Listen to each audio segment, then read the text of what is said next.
Hi guys, I'm Ritu and with me as always Mangalam. Mangalam, growing up, you had two kinds of eaters. There were people like you, the vegetarians, and there were people like me, the non-vegetarians. But what have you today? I mean, there's vegans, there's pescatarians. There's eggitarians, people who are vegetarian but eat only egg, make that exception. There's lacto-vegetarians, there's evo-vegetarians, or I don't even know the kind of tarians that exist now. It's just... A lot of them are actually annoying as well. But to be very honest, I eat vegetarian food and the only egg I consume are in desserts. Well, I don't know what category that you fall into. Desertarian. But you know what? The fact of the matter is these evolving diet preferences, the health consciousness and rising awareness for climate change, all of this has given rise to a food revolution of sorts, and that is what we're going to discuss today on Mad About Markets. And you know what? These ingredients for success of this food revolution, you have the new protein options which are based on plants, which are microorganisms, fermentation and cultivated through animal cells. So these are the kinds of alternative protein products which aim to, one, mimic the look, the feel, and the nutritional profile of your regular animal-based meats and products. And that is what we're going to discuss today. The big question, how big is the market? How large is this alternate protein market? What pace is it growing at and how quickly will it get to the critical mass that we're talking about? Well, the world's consumers love animal-based proteins, so much so that in 2020, we ate nearly 574 million metric tons worth of meat, seafood, dairy and eggs. That's almost 75 kilograms per person. That's also the average weight of a human being on Earth. The total protein consumption was 587 million tons, of which 13 million metric tons was alternate proteins. This is just 2020. But a report by BCG says that this market for alternate proteins, which is the green part that you see here, could grow all the way from 13 million tons to close to 97 million metric tons by 2035. And that's just the base case scenario. The bulk of this, of course, will be plant-based meats at about 69 million metric tons. So that's a lot of plant-based meats that we're talking about. And the plant-based alternatives, actually, if you look at the overall space, the study also finds that the alternative protein forms only 2% of the total animal protein market.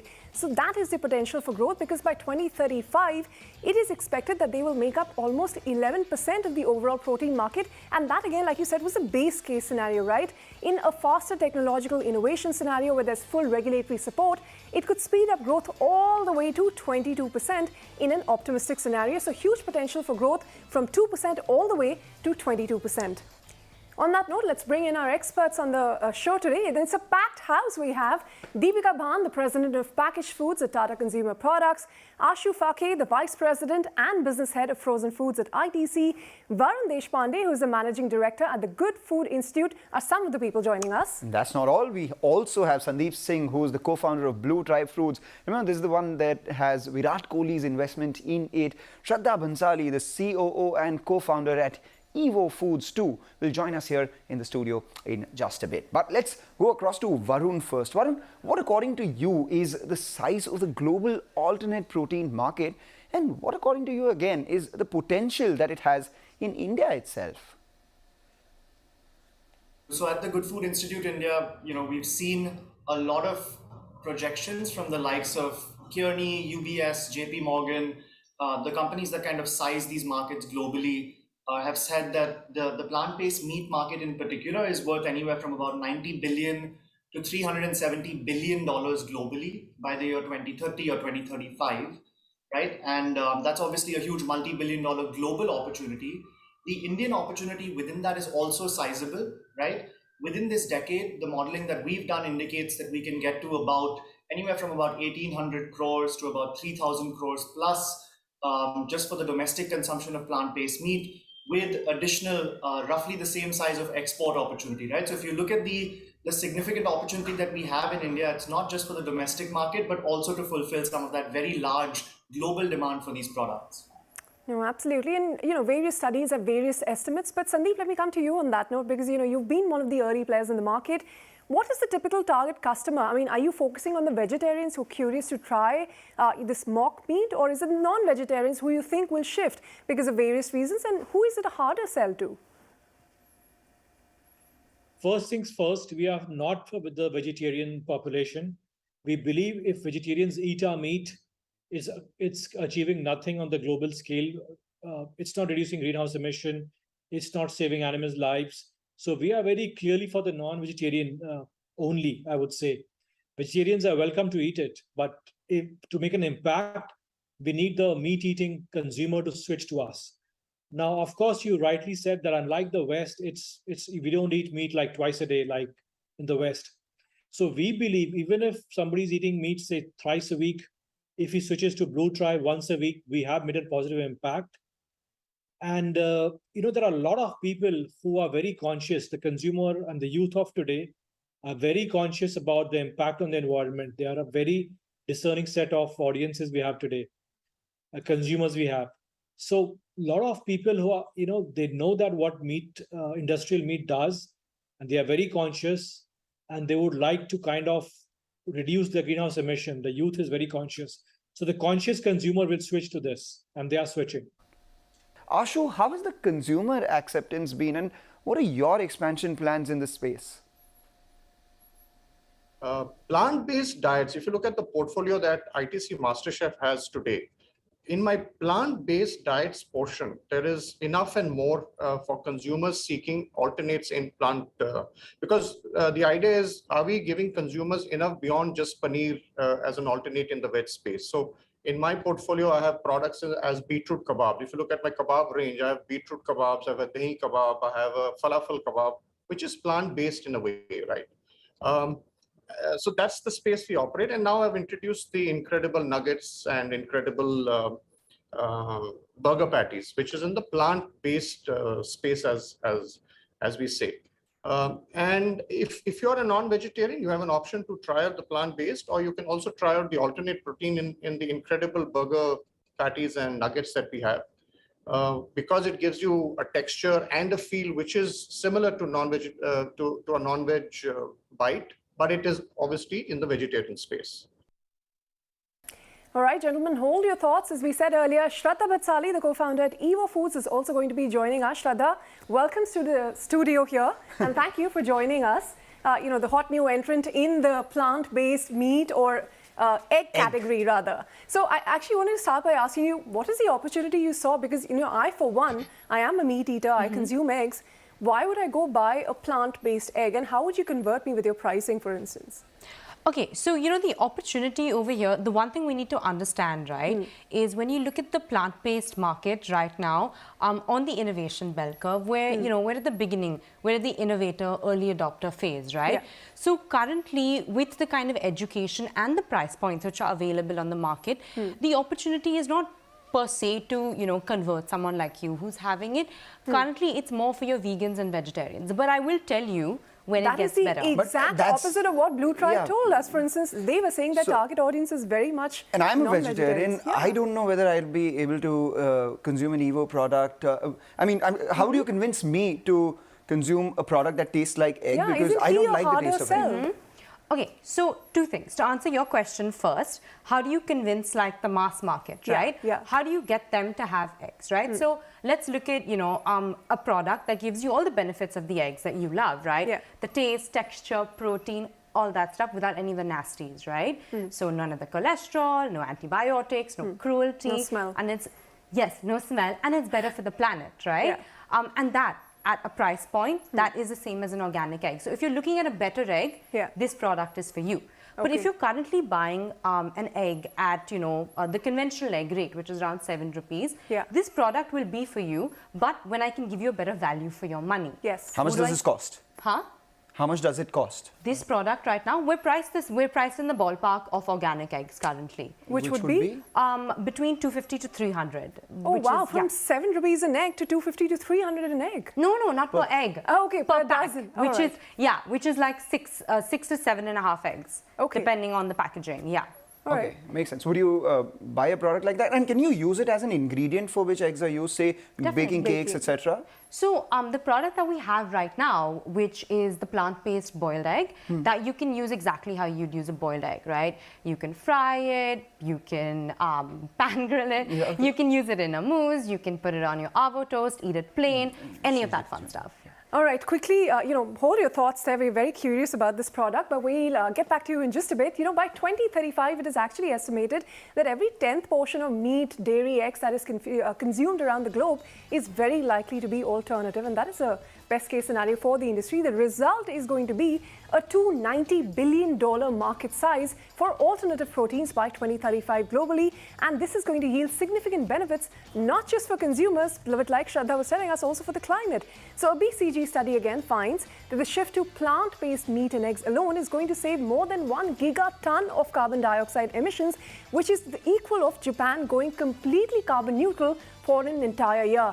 Eating that much plant-based protein is also going to save enough water to supply the city of London for 40 years and make a major contribution to food security and our planet's biodiversity. All right, then let's shift focus to India itself. About 70% of India's population, as against popular belief, is actually non-vegetarian. But we consume relatively low quantities of meat, which is sometimes referred to as flexitarians. About 50% of our population in the 15 to 49 age bracket also is digitally connected with the global trends. And this is something we here on Mad About Markets have been looking at ever since we started. And this is also the demographic which is looking to improve their lifestyle. And lastly, 7 out of 10 Indians are found to be deficient in proteins. And that explains the significant scope for consumption and conversion to alternate proteins, specifically plant-based meats. The other two categories of alternate proteins, which are microorganism based and we have the animal cell based protein as well, are in an extremely nascent stage, like Shraddha said, of the innovation bell curve. So we focus on the potential of plant-based meat market itself. We had a report coming in from Nirmal Bang estimating that the Indian plant-based meat market, which is currently about $30 to $40 million, by 2024, not too far away from now, it's expected to touch all the way up to $500 million, or roughly $500 million. And other reports too suggest that this market may double from there on to $1 billion by 2030 itself. So that's quite a size that we're talking about. But who are the players that dominate this market? It's people like you. It's startups, actually. It's very much dominated by startups in India, and they've made rapid progress over the years. So you have your early starters, the likes of Ahimsa, and then you have Evolved, Blue Tribe that came in later, Evo, of course, now Imagine Meats. All of these players have been in this space for a while now, but now MNCs like Nestle and Unilever are also acquiring and even organically launching their own plant-based meat products globally. And if you see world over, whether it is your Domino's, your McDonald's, Subway, all of these chains, they have introduced plant-based meat products on their menus, and that trend is also picking up in India. Recently, you also had the big FMCG companies, the likes of Tata Consumer or ITC, also launching their products in the plant-based meat category as early as this year itself. So ample opportunity, first dominated by the startups, but now also getting into the space from the more established players. But let me toss that question to you, at Tata Consumer, Deepika, because what made you look at this market now? Because you're only making your entry now in a space which is heavily dominated by startups. How much of the market share do you think you will be able to capture? So I think let me start by saying that actually we think it's a big, juicy opportunity, right?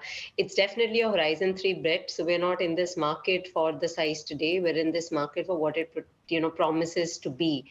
Aside from the fact that we know we are more a meat eating than a vegetarian country, right? 7 out of 10 Indians actually consume meat. That we are all seeing a really large trend towards more conscious consumption. So people are definitely more mindful of the food that they eat, both from a nutrition standpoint, as well as increasingly from a good for planet standpoint. And so there is definitely a very high proclivity to try, things like alternative meat. All right, but the bigger question again is, what do consumers want in India in their plant-based meats? It really comes down to 3 things. The first one, the taste, of course. The second one, the texture of real meat. And the third, most important one, pricing. In fact, earlier we conducted a poll to understand the acceptance of plant-based meat in India. And here's what it threw up. Half of them said, no thanks, I'm vegetarian. And a third of them said, hell no, bring me the meat.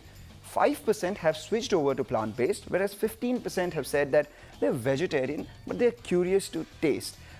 Pricing is extremely important, Deepika. So what would motivate people to actually buy or try this product? Price-wise, it's much higher, right?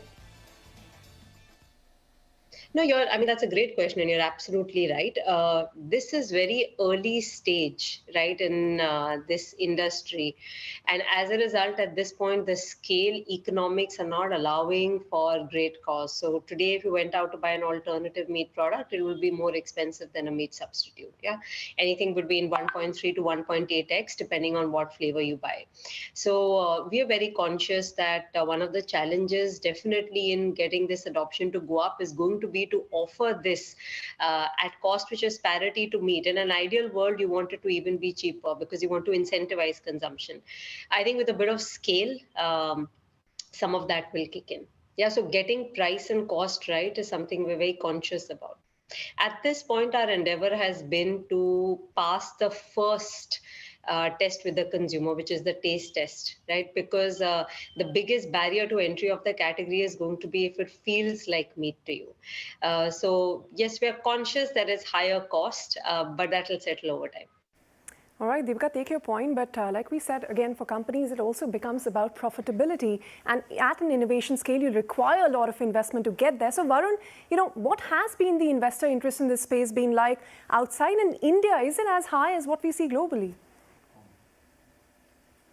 Yeah, globally, investors have poured in about 11 billion with a B US dollars into this overall smart protein landscape. That includes plant-based foods, but also the other categories like products produced from animal cells or from fungi, etc. In India, there's only been a very minuscule amount that's gone into investment here, right? So we think India can actually be a huge growth market for this. Out of that 11 billion, less than 15 million with an M US dollars have gone into India over the last decade or so. And a lot of that has come within the last couple of years. In fact, we're seeing a lot of market momentum in India. We're seeing something like 40 plus companies across all plant-based industries, that's meat, egg and dairy, plant-based foods, that are being formed, and many of them were formed within the last 18 months and coming to market as we speak. So there is this huge opportunity now, and investors are seeing it positively, especially when they look at, for example, consumers saying, 63% of consumers saying, as I was mentioning, that they would be willing to or extremely willing to replace their meat consumption with a plant-based meat product. That does present an opportunity for a very interesting market for them to invest in. All right, and that brings us to the question to Shraddha. Shraddha, how much money have you raised so far, and do you make any revenue? So we just actually launched. We've raised just under 1 million in our pre-seed round, and we're raising more currently.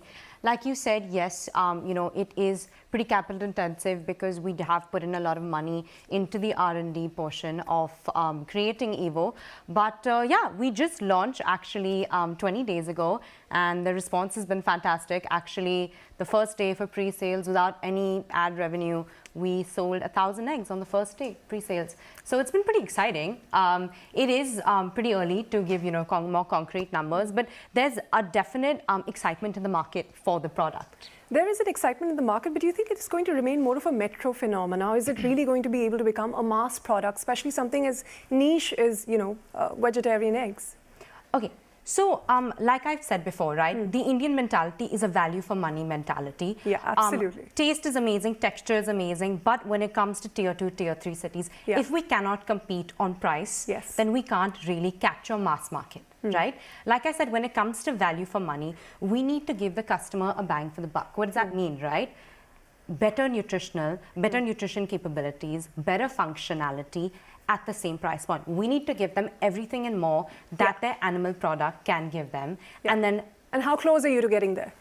So we actually just entered an amazing partnership with Ginkgo Bioworks to also, use precision fermentation to produce actual egg cells, through fermentation. Okay. So while we talk about, it's nascent, the technology is not that far away. I do believe that within the next 5 years, we can make a genuinely better egg that's not similar to an egg, but that is an egg and at a better price point. It's a process, and we're getting there. Yes. All right, so that brings us to the time where we take a short break. And on the other side, actually, we also look at key growth drivers, the speed bump in the alternative protein space, and discuss the bigger question. As always, we will ask the bigger question, and that is, can alternate proteins be true mass market products of the future? That and more when we return. And Shraddha, thank you very much for your time here. Thank you so much.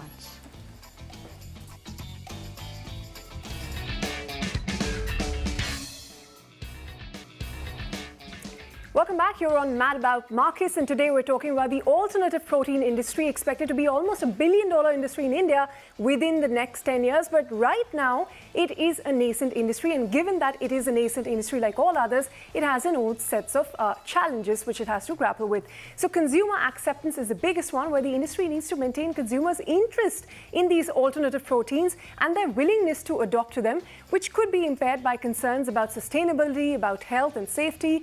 Then, of course, there's always the risk that the industry could be suddenly transformed by an entirely new technology, such as the creation of foods which are not even based on agricultural inputs at all. So that is something they have to keep up with. Proper regulation of how alternative proteins are made, approved and marketed and labeled is also essential at present. And the global regulatory environment, that is still quite vague and fragmented. Of course, it is developing rapidly with the industry as well. And there are other challenges you have, whether it is ingredient and supply chain disruptions, or impact on industries which are dependent on livestock and so on. So the list of challenges is quite large, given that it is a relatively newer industry. So Ashu, actually at ITC, what do you perceive to be the bigger challenges as someone who's just entered this market? I think the first is going to be around awareness, which as a challenge and an opportunity per se, as both in the health space and around sustainability. As that continues to grow, I think people become more aware of this space and therefore seek out alternates. With awareness is also linked the fact that do people know enough of this, the product range available? So accessibility is going to be very important. Getting the product to be accessible to a large number of consumers is going to be key. Third is going to be affordability, Ritu. I mean, it's at this point in time, if you just look at the alternate protein space, it is expensive. It is 2 to 3 times more expensive than the current products available in the market. So you need to crack the affordability piece. And I think the fourth, which for me, which is also is very, very important, is around taste. You can get the other 3 going, but if you don't get the taste right, and if you don't provide consumers with a variety of great tasting products in this space, the format and the category will remain restricted.